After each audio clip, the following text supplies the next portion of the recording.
عايزانو نن د روزې ولسم دی په دا ورځ باندې د بدر غزا سوې ده د بدر جنگ سوې دی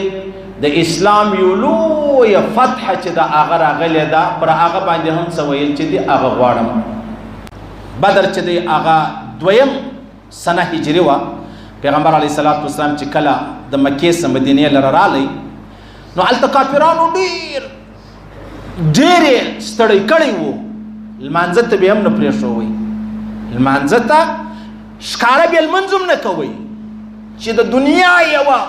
پیښه به وله هغه یې د پیغمبر علیه صلات وسلام کور ته چوکوله هغه به یې راوړله انتهایي پیغمبر علیه السلام مبارک به پر سجده ولو په حرم شریف کې کافرانو به علیحده منصوبه جوړه کړې وه لرې و بل شی به یې راوړئ دا به پر پیغمبر علیه السلام لوړې شوی پیغمبر علیه صلات وسلام مبارک یوازې ولو مسلمانانو مطلب قلت ولو 15 کسان هم نه ولو د حکمت خبره د هغه وله پیغمبر سم ژوند تېروئ چې کله بیا هجرت وکئ چې هجرت یې وکئ بس بیا پیغمبر علیه الصلاة والسلام اوس ملګرو ته ویلی اوس موږ آزاد ژوند تېروو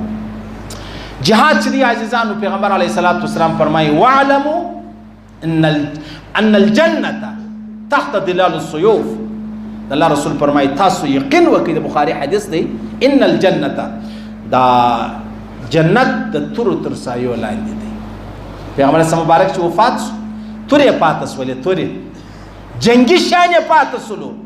دا نه چې جایداد مځکو پلانې نه هغه یو شی نه سو پاته د جهاد خبرې پاته سولې د الله رسول فرمایي چې کله زما امت جهاد پرېږدي جهاد الله به دوی ذلیله کړي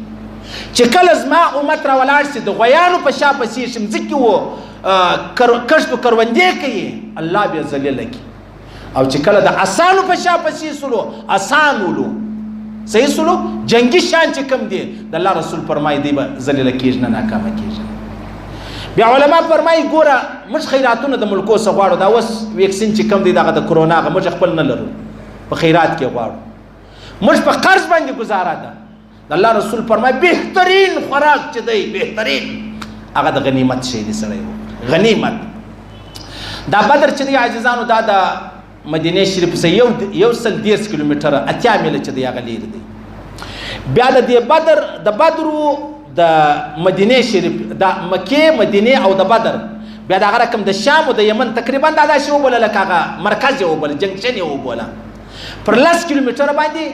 هلته سمندر چې دی هغه شروع کېږي پر 10 کیلومتره باندې دا تقریبا 15 میله چې دی هغه د دې لمبایي ده د دې بدر میدان 4.5 میله چې دا هغه چوړایي ده دا بدر چې دی هغه علما فرمایي بدر بن یخلد بن نضر بن کنانه دلته یو سړی اوسېدی هغه یو څاک شلی و ډېر ښه خوږې اوبه یې ولې نو دغه څاکې به داسې اوبه ولې چې دا سپوږمۍ به لا پکې ښکاره کېدله دغه ځای ته د هغه وخته څه بدر چې دی هغه وویل سو او دا اوس د بدر میدان چې دی هغه مشهور سو پیغمبر علیه الصلاة والسلام خبر سلو چې ابو سفیان ډېره لویه قافله 50,000 دیناره مطلب روپیو شی مې ورسره دي روان دي یمن شام ته هلته د کاروبار دپاره پیغمبر صحابه کرام تیار کو جاسوسان یې ورواستول چې تی ورسئ وګورئ څه وخت را رسېږي څنګه را رسېږي چې ورغلو هغه دی تېر سوي و تللي و شام خواته په واپسي کې پیغمبر علیه الصلاة والسلام ملګري استولي و آل به راکوئ پیغمبر علیه السلام لره آل رالی چې یا رسول الله دی را روان دي پیغمبر علیه الصلاة والسلام 314 کسان صحابه کرام د جنگ نه قافله را روانه ده ټیټ روپۍ ورسره دي مال ورسره دی دولت ورسره دی دا به ځینې اخلو پرېږدو بیا نه دغه هلته ابوجهل خبر سوی و چې یاره پیغمبر علیه السلام یو منصوبه جوړه کړې ده هغه را روان سلو 1000 کسان ورسره ولو 600 خالي داسې کسان ورسره و چې مکمل اصلې والا ولو دا هغه رقم د دوی آسان د دوی وشان د پیغمبر علیه الصلاة والسلام سره 80 وشان 2 آسان ورسره 80 وشان 2 آسان خیر 12 د رمضانو د روزې قرار را روان سو چې را روان سو هله رالو د بدر میدان لره چې رالو صحابه ورته ویل یا رسول الله دلته به ستا دپاره موږ یو خیمه یې بولې کوډۍ یې بولې عام طور دغه کیتیان میتان والا جوړه کړې دا به درله جوړه کړو عریش چې بولې عریش پیغمبر صلی بالکل صحیح خوښ اوس هم که څوک د بدر میدان لره تللي دي نو هلته چې ورسي هغه مسجد عریش چې دی هغه سته دا هغه ځای دی چې پیغمبر اسلام مبارک پر دغه ځای باندې ناست و د ټوله دغه جنگ چې کم کېدی د هغه نظاره یې کوله د هغه مطلب هغه شاته چې کومې خبرې دي پیغمبر اسلام به هغه کومنده چې د هغه ورکوله مشوره به وکړه دا وکړئ دا وکړئ خیر پیغمبر اسلام مبارک رالی فورا شای ولمر ته سوله لوړ سلو اوبه یې قبضه کړلې هلته قافله چې د هغه را روانه ده چې را روانه ده اوس قافله تېره سوله بیا هلته ابوجهل رالی خیر صحابه کرامو سره پیغمبر اسلام مشوره وکړه چې څه کول پکار دي موږ په جنګ څه نو راغلي صحابه ویل یا رسول الله موږ داسې نه یو لکه هغه بني اسرائیل موسی علیه السلام ته ویل ته پوهېږې ستا خدای پوهېږي موږ جنګ نه کوو یا رسول الله کومې سمندر ته ورغورځوې سمندر لره ځو که پر اور راته وایې اور لره ورځو پر هر څه چې تا امر وکړه یا رسول الله موږ هغسې یو بس نورې خبرې په دې کې نشته پیغمبر اسلام مبارک ډېر خوشحاله سولو خیر د ابوجهل قافله را ورسېدله ځای پر ځای سوله پیغمبر اسلام صحابو ته ویلي وو چې ژر به جنګ نه شروع کوئ زه څه درته وایم امیر و امیر پیغمبر علیه الصلاة والسلام په خپله په 28 جنګو کې حصه اخیستې ده غزوات یې بولي 28 جنګونه شپږ 50 خالي پیغمبر اسلام صحابه کرام استولي دي په دې کې 3 جنګونه د یهودو سره سوي دي د پیغمبر علیه السلام دا نور جنګونه د مشرکانو سره وسو نن چې زما وستا له کوره جهاد ووتی صحیح سلو چې دا اوس امریکې ته موږ وایو چې موږ جهاد نه کوو زما د مسجد ټوله خرچه زما انتهایی لوړه تنخواه په ښار کې تر ټولو اعلی موټر اعلی کور به ما ته راکوي خالي د جهاد خبرې مه صحیح سلو بنیادي ټکی زموږ د کافرانو په مابینځ کې دا دی بنیادي دا اوس نن ملګري میسیج کړی په فرانس کې دا قانون چې دی هغه پاسیږي یا پاسولو چې کوم مسلمانان وسیږي هغه به حل پاخلي هغه به دا وایي چې زه د فرانس چې هر شی دی کې زه پابنده یم کې نبي تشکنځا کوله نعوذ بالله کې ګستاخي کوله زه د دې پابند یم چې تا څه وکړو زه دې ملګری یم صحیح سلو هېڅ زما ستا پر سجدو پابندي نشته پر خیراتو پر زکاتو پر حج پر عمرو پابندي نشته که پابندي ده هغه پر شش باندې ده هغه پر جهاد باندې ده او جهاد چې دی هغه 15 طالبان وو 15 طالبان د یارانو ملګرو دعایو په پسې امریکایان کم ځای ته ودرېدل خیر پیغمبر علیه الصلاة والسلام صحابه کرام په لین کې صفونه ودرول اول یو سړی جنګ ولو بیا هغه غټ جنګ چې دی هغه شروع سولو په دې کې عبدالرحمن بن عوف وایي زما څنګ ته 2 هلکان ولاړ دي معوذ دا ولاړ دي ما ته ویلې چې اکا دا ابوجهل کم یو دی مال چې کوي ولې یاره خبر سوی یم ډېر بېکاره سړی دی ولا هغه دی ولې یاره چې دا پسر وغورځېدو چې ورغلو هغه ابوجهل پر هغه ځای راواړوي چې راواړوي په وینو یې سور کړي بیرته رالو چې رالو یو ول ما وژلی دی بل ول ما وژلی دی پیغمبر سم دواړو ته خوش خبرې واوروله پیغمبر علیه الصلاة والسلام جنگ ختم سلو 80 کسان د کافرانو مردار سلو 80 کسان یې ژوندي ونیول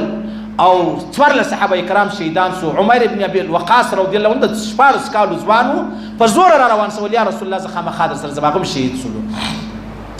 خیر پیغمبر اسلام ویلی ول داسې څوک ستا چې د ابوجهل خبر مال راوړي عبدالله بن مسعود ولاړ سو وی زه ورغلم چې ورغلم دا د ابوجهل خو نو غټ سړی و نو مشر سړی و د حضرت عمر فاروق ماما و روپۍ یې درلودې دا د پزې دا ورسې چې کوم پیزوانو دغه مار چې کوم بولي دا پزه ته چې کوم هغه نټې بولي هر شی چې بولي دا د سونې و د سونې دونه مست ولو نو پروت دی عبدالله بن مسعود فرمایي عبدالله بن مسعود بیا عجبه صحابي دی ورځ نبی علیه السلام یو ځای تللی جناتو ته بیان کوي بیا ویل زما سره نن هغه سړی ولاړ چې یوه ذره تکبر په زړه کې نه لري عبدالله بن مسعود ورسره ولاړ دلته د جهان فرعون پروت دی هغه د جهان متکبره سړی و دلته د جهان عاجزه سړی دی عبدالله بن مسعود وایي زه رالم پر داسې نه کښېنستم چې کښېنستم سترګې راروڼې کړې ما ته ویلې او د شپانه زوی مالو ول څنګه سو جنگ څنګه سو چا وګټي ول مال جنگ خو محمد رسول الله وګټي ش نو څه وای ول ستا سر ز پیغمبر علی السلام لره وړم دور ته ویلې ټیک دې زما یو خبره واوره پیغمبر علی السلام ته محمد ته ورته د ویلې ستا دا خیال دی په پښیمانه سوې ز پښیمانه سوې نه يم ز پراغه خبره وسم ولاړې دا یو دویمه خبره مې دا ده ورته ووایم تا ده در پخوا مې ډېر بد درسه کېږي ډېر. نو ولې صحابه و چې جنګ شروع کوي پیغمبر اسلام ورته ویل یا حی یا قیوم صحیح سلو دا ستې ناره ده. احد دا ستې شي پر دې نامې شو چې کوم بولي د هغه ځای چې ناره جوړېده لات و منات ناره کېدله د بوتانو هغه په هغه نامه جنګ شروع کړي دلته په یا حی یا قیوم باندې جنګ شروع شو. خیر ابوجهل ما ته ویلې وس ما یوه خبره واوره دا زما توره ستا تر تورې ډېره پلارداره هم ده زورور هم ده تیاره هم ده ته داسې وکړه زما سر په بیخ کې را پرېږده چې په نورو سرو کې معلومېږي. خیر سر یې ور پرېږده پیغمبر سم پښو کې روغ ول یا رسول دا رښتیا ابوجهل دی ول رښتیا ابوجهل دی څه یې ویلې ول دا یې ویلې پیغمبر اسلام ورته ویلې ول د موسی علیه السلام فرعون بیا هم شو په آخر وخت کې ما ته ومنله کلمه یې ویله زما د امت فرعون دا دی په آخر وخت کې هم د کفر د شرک هغه بدر زما او ستا دپاره یوم الفرقان سو فرقان فرق رالی کافران زړونه بیا راولاړ د اویا کسان چې تقریبا 2.5 لکه درهمه جن واخیستل بیا یې دا ورلکو 2.5 لکه او اویا کسان 14 کسان یې خالي په د بدر په څا کې 14 کسان چې 14 کسان هغه یې په څا کې وغورځول ولاړو د ابدالآباد دپاره ناکامه سو پیغمبر علیه السلام صحابه کرام د ابدالآباد دپاره کامیابه سو. خیر عزیزانو د جهاد په هیڅ صورت باندې ما او تا نعوذ بالله استغفر الله الله اکبر کم نه ورته ګورو دا داسې غټ غټ پروګرامونه منسوبې دي زما او ستا جهاد هم را بدنامه کوي زما او ستا دعوت هم را بدنامه کوي زموږ مسجدان هم را بدنامه کوي په مسجدانو کې د ماکېدګار شان د دې دپاره چې صرف د جهاد لاره چې دغه بدنامه سي. صحیح سلو الله رب العزت دې و اسلام ته بری ورکړي الله دې مجاهدینو ته بری ورکړي الله دې و هغه چا ته بری ورکړي چې د اسلام دپاره سرونه چې دي هغه شیندي الله دې موږ په هغه کې راپورته کړي چې د اسلام دپاره سرونه ورکړي الله دې د هغه حاله وساتي چې پر اسلام موږ شرمېږو خپل سرونه چې دي هغه ورکوو. خیر الله رب العزت ویل اورېدل قبول منظور وګرځي الله دې خپل احکامات د پیغمبر علیه السلام مبارک طریقې را نصیب کړي الله دې پر دې تور مستمر راکړي چې موږ مرو دا وی لا اله الا الله محمد